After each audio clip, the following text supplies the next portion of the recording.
L'épidémie de la maladie à virus Ebola en Guinée a causé la mort d'environ 2083 personnes et laissé 1269 survivants.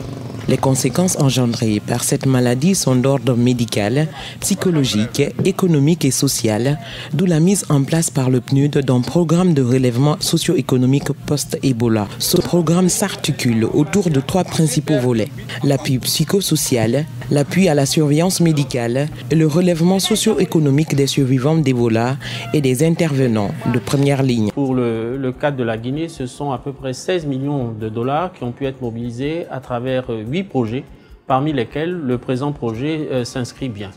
Il a bénéficié donc de l'accompagnement du gouvernement du Japon à concurrence de 566 000 dollars pour aider à assurer le renforcement des capacités du développement local dans les zones transfrontalières. La Guinée était en train de tirer les leçons de cette épidémie avec l'aide de ses partenaires internationaux et humanitaires, en rebâtissant son système de santé pour le rendre plus agile et plus efficace.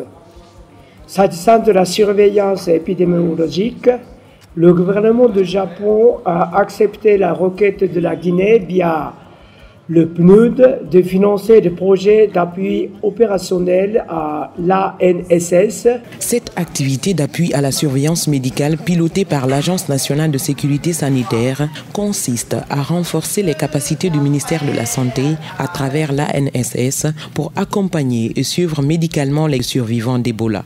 D'autre part, cet appui permet de garder une capacité de réponse face à la résurgence de la maladie ou autres épidémies comme la rougeole, la méningite, etc. En outre, ce programme de relèvement socio-économique est composé des projets d'appui infrastructure de base en zone transfrontalière financés par le gouvernement japonais. C'est ainsi que dans la sous-préfecture de Koyama, le poste de police en ruine a été remplacé par un nouveau poste, idem à Fasankoni où une plateforme multifonctionnelle a été construite et le bloc administratif complètement réhabilité. À Zérékoré, dans la sous-préfecture de Beta, le centre de santé a été réhabilité. Avec votre travail, la rénovation du centre et la population est à l'aise. Ils sont très contents. La fréquentation n'était pas là, mais alors qu'il y a eu la rénovation, la fréquentation est là, les gens veulent la CPN se fasse bien, même le PEV, programme élargi de vaccination, nous sommes à bon point. 22 projets de développement communautaire ont été identifiés, parmi lesquels on peut citer l'accès aux services sociaux de base avec la construction de postes de santé, notamment à Ondouné, dans la préfecture de Guékédou, la construction de latrines et la construction de puits améliorés qui contribuent à l'amélioration des conditions de vie des communautés.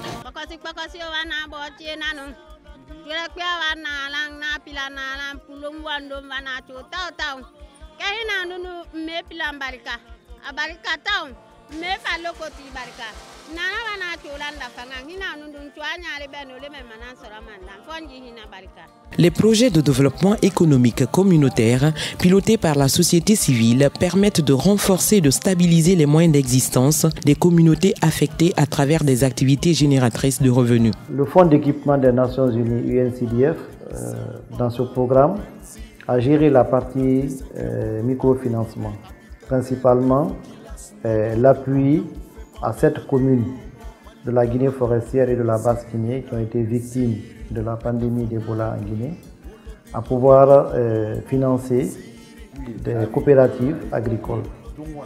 59 micro-projets ont été présentés par les 7 communes qui ont été financés à hauteur de 100 000 dollars. Ce projet a permis, à travers des organisations de la société civile, de fournir une assistance technique et matérielle aux groupements d'intérêt économique qui œuvrent dans 8 activités de développement telles que le maraîchage, la saponification, l'extraction de l'huile de palme, le décortiquage du riz et la pisciculture, pour ne citer que cela. Depuis le 20 octobre, j'ai été financé par le partenaire PNUD. Après le financement, j'ai fini de faire la construction, j'ai installé les machines. Maintenant, j'ai un groupe qui paye les riz, les membres qui sont allés pour payer les riz, qui ne sont pas rentrés encore. Il y a un autre groupe qui paye les palmistes. Le mercredi, ils ont envoyé les premiers sacs qu'ils ont achetés. Maintenant, le troisième groupe est là pour entretenir, pour conditionner le produit. Et vendre. On va extraire l'huile, vendre. Et le riz aussi sera vendu.